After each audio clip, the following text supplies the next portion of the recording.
Good morning. Welcome to Daylight with Dean number 67 on June 17th, 2020. I'm so glad that you're here with me this morning, and it is getting warmer if you can't tell. 2 days ago it was 46 degrees and I had my sweat jacket on. Yesterday it was in the 50s and I wore my long sleeve shirt. Today it's a little bit warmer and I wanted to go with short sleeves. So, hey, I wore my purple shirt, which I got good feedback on, but I also had to use my Mr. Rogers mug again because yesterday I sat with it this way the whole time and you couldn't tell it was my Mr. Rogers mug that I bought my sister. It was just words. Well, Fred Rogers is a local icon in Western PA and a worldwide phenomenon, and we take great pride in our love for and relationship with Mr. Rogers. So had to share the sweater this morning. Today I have another special guest with me. It's the same special guest. It's my favorite sister of all time. Tarla, would you come and join us? Good morning. Now, Tarla, one of the comments that amused me immensely yesterday was when Mary Barella, a friend of ours, Mary, said that she could imagine you playing another what if game when we got out of the swing. What if I stuck my foot in front of my brother and tripped him on his daylight show? I'll have to remember that one. We'll see if we can fit that in. We're not gonna do that. Tarla, Wait. Oh, coffee, thank you. We haven't had our drink of coffee yet. Sure, here we go.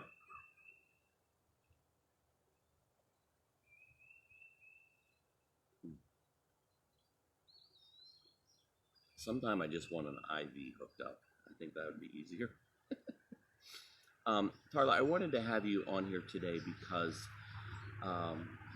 you have an uncanny ability to get things done. Now, we've not rehearsed this, we've not talked through this, so I'm kind of hitting her with this fresh this morning, but you are very adept at just getting things done, whatever needs done, whatever has to take place, and you accomplish some very amazing things. I remember at Mother's funeral, you talked about how our mother would move mountains and how she would enroll the help of everyone, and then we would move this mountain together. And I really appreciated the way you framed the way our mother would get things done. And I noticed that your entire adult life, if you don't have a mountain to climb, a hill to charge, a big, I think as Jim Collins calls it, a big, hairy, audacious goal to accomplish, something's just not kind of right or settled in your spirit. And you, in the 90s, went to work for Tupperware, and before I knew it, you were driving a van that you had reached your goal, and they provided a van for you to drive. And you created this organization here in Michigan out of nothing, that you were a homeschool mom, and then you saw this need, and you were able to create this whole regional powerhouse homeschool system called Homeschool Connection, and then you have another variation of that that's thriving as well. And I just thought it would be fun to invite you to share kind of what drives you, what motivates you, and how you're able to accomplish, how you don't settle for can't and you just make it work. How do you do all that? That's really interesting. We've never had this conversation. No, we've never before. had this. The other day, we talked all night about things.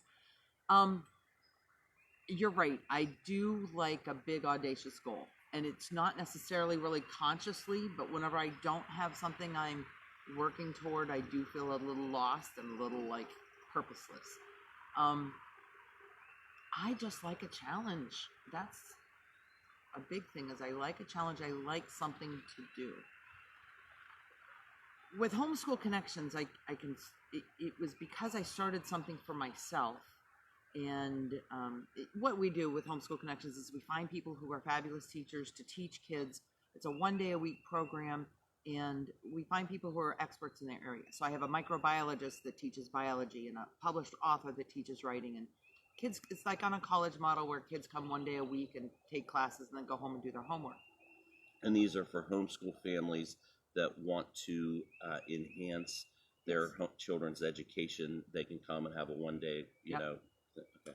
And because people are good at teaching lots of things, but they're not necessarily good at teaching everything. I wanted somebody to help my kids learn biology, and I hired the teacher. I wanted somebody to help my kids write, and so they responded better whenever they had a fabulous teacher for that. And it was interesting because I did it just for myself. And after my kids grew up, I'm like, okay, am I allowed to have this or run this without having any kids in the program? And then I realized, well, I've got the time and energy to do it. It's been really interesting because I always feel like I don't have a clue as to what I'm doing. And I just continually say, God, I want you to do this. Do whatever you want to with me. Just make it really obvious what I'm supposed to do. And help me put one foot in front of the other. I think sometimes if I see the big picture, if I would have known all I would have gone through in the 18 years we've done this and all that would have happened, it would have been too scary. It would have been too impossible. But I just trust that he's got it figured out because I feel like I don't have a clue. And you and I are very alike in having lots of ideas too. So, so we have ideas. And it goes back to our mother. You never said no. There was just always a way to figure it out. If you wanted to do something, you just had to figure it out. And we also, we haven't talked about Uncle Lloyd, but my mother's brother, who's an amazing man. He was a pastor for 13 years, has loved God his whole life, influenced hundreds of thousands of people, and he was a big idea, big goal, big accomplishment kind of person, and just he is that. Yeah. He's 80. He's in his high 80s, and he's starting another project. Yes, he is. Yes, he is. But all my life he was that, and it was like, wow,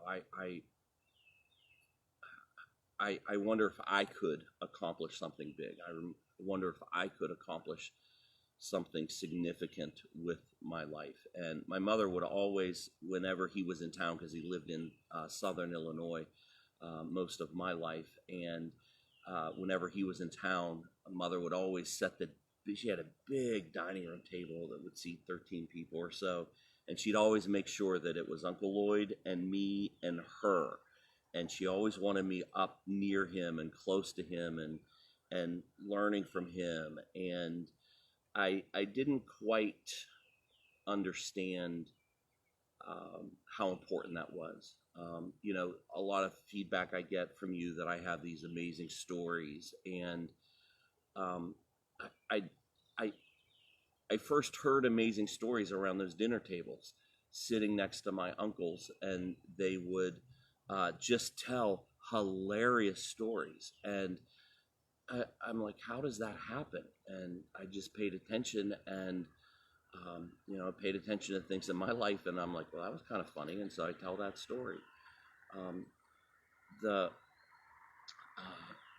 other very formative thing about Uncle Lloyd in my life was after my dad died. I was between careers. I had been pastoring a church in Tupelo, Mississippi for 5 years. It was my second attempt at being a pastor, and that didn't go so well.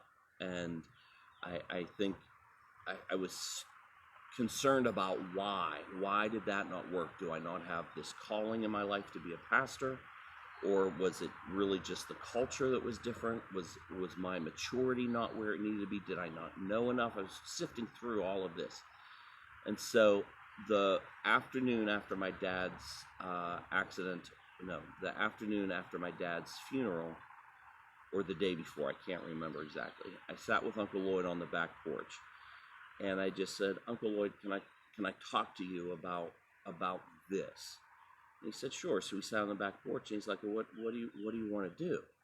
And I said, well, I want to pastor a church in Western Pennsylvania where I can preach in my Steeler jersey and not be weird.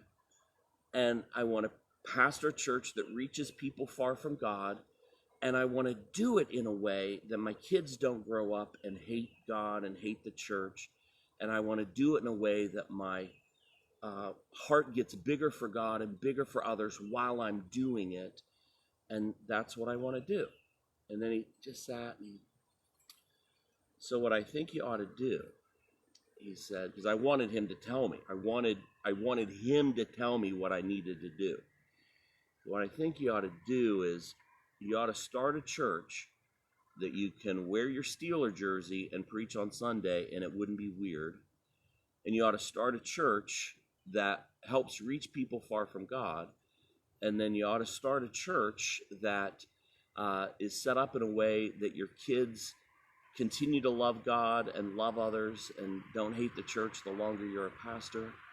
And you ought to start a church that your heart grows bigger toward God and bigger towards others.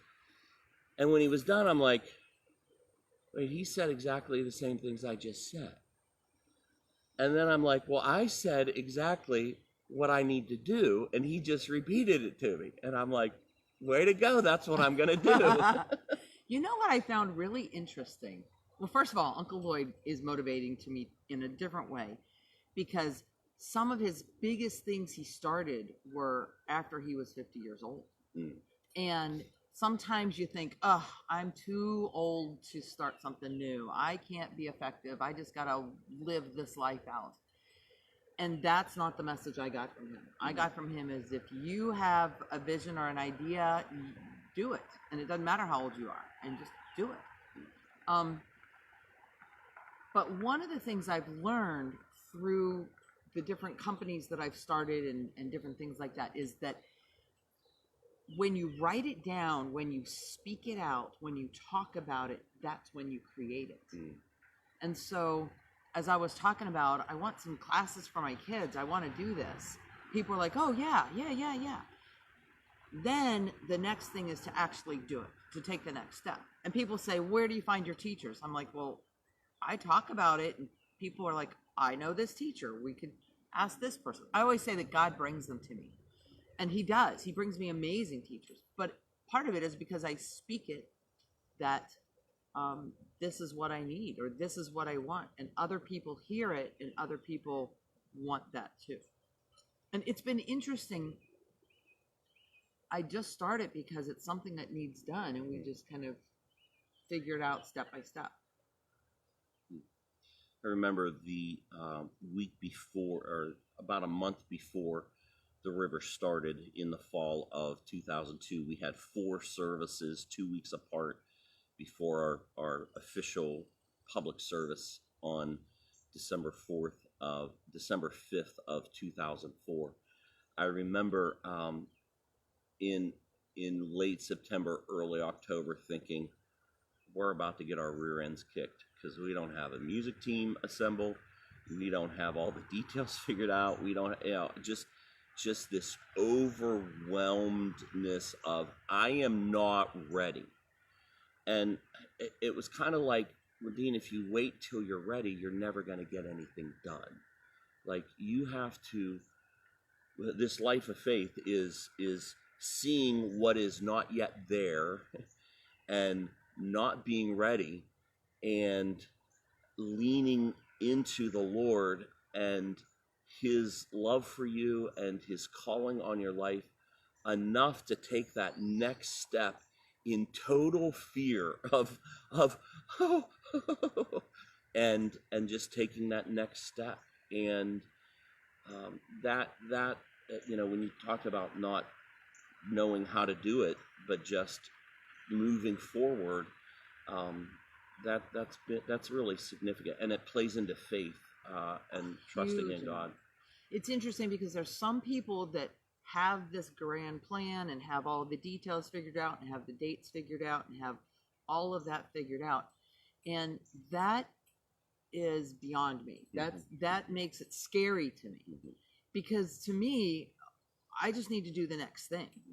And I do the next thing and I talk about what I want to do, and people show up and kind of do it with me. And I've learned so much over the years about finding people who love to do what they do. You told me something one time, because at one time I was doing everything. I was doing everything. And she's not good at everything. I'm not good at everything. You give me details, and I'm not good at that. And you said, Tarla, there are people who love to do what you hate to do. What you don't do well, people love to do. I'm like, no way.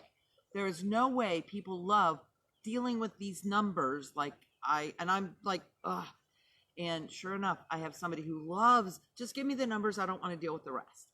And it's interesting how God has made us with each different talents and abilities and passions.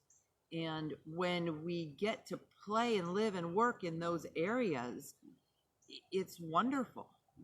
Yeah, and I've always kind of viewed the river as a playground for people to discover what they were created to do and how they were created to serve. There's this great passage in Ephesians that says we are created from the foundation of the world to do good works. And, the good works don't save us, they don't redeem us, they don't make us right with God, but they do, when we serve and do good things, they do fulfill the very purpose for which we were created, one of the very purposes for which we were created. And so I've always viewed the river as a place to say yes, to help people find their area of service and what fits them well. And that's been a lot of fun to see that. It's really exciting whenever and that's one of the passions I have about helping kids to get educated and find what they want to do. But when you find your passion, when you find what you want to do, and it doesn't have to be a career, it can even just be, I've got this idea, I want to do it. Do you know how rare it is to have people that say, yes, you could do that. How can you do that? Do that. There are so many people in our lives that say, you could never do that. I could never do that. I can't be that. That's crazy. That's an idea. But then I realize everything is made, has been created. Now, I'm not talking about the plants, but all of the products and things and companies have been made because somebody had an idea and they did it. And I think that freedom just to try and to just have that idea and say, I wonder if we could do this. I bet we could. And just to go do it is really, I think it was a gift our mom gave us. Because we would, oh my goodness, we would want to do something, and the complicated way we had to go about it, but really there wasn't anything we said we wanted to do that we couldn't figure out how to get done. Well, Tarla, thank you for letting me spring this on you this morning. We were in the kitchen, and I said, so when you go on Daylight with me this morning, what are you thinking you want to talk about? Do you have anything in mind? And she's like, well, I was kind of thinking I wasn't going to be on Daylight this morning. And I said, oh, okay, I can talk about my great day yesterday and kind of lean forward. And I'm like, just paying attention. Just the Spirit just kind of whispered, people need to hear her story and how she gets things done. And so thank you for sharing today. Thank you for enjoying this with us. And now what I'd like to do is I would like to pray for you, because I'm certain that there are some of you today that are over 50 years old, that you're just on cruise control and you're just coasting and you're like, I'm just going to ride this one out. I'm not very fulfilled. My life hasn't turned out the way I wanted it to. Well, listen, if you take care of your body and are healthy and work at that on some level, you know, you probably have another good 30 years ahead of you. And I would love to see those next 30 years be all that they can be and be all that God created you to be. So my wife was furloughed 3 years ago and had at 49 years old, had a real kind of crossroads in her career. Am I going to stay a teacher when I lose my job because of cutbacks at the school, or am I going to do something different? And she fell in love with Julia Child's story, that she didn't become Julia Child. She didn't become this world-renowned chef until she was after 50 years old. And Leslie's like, there's nothing stopping me from doing, you know, and I'm like, I like how you're thinking. Now, she was created to teach. She's a gifted teacher, and she's teaching again. But I want to invite you to just do that kind of wrestling with God. What do you have for me? What am I on earth here to do that I am neglecting, that you've brought my way, that you've pushed me toward, that I've been afraid to do, because you are a significant gift and you are created to be a significant blessing to the world, to your community, to your home, to your family. And I want to invite you to dream again, to hope again, to believe again that you can be all that God created you to be. So let's pray.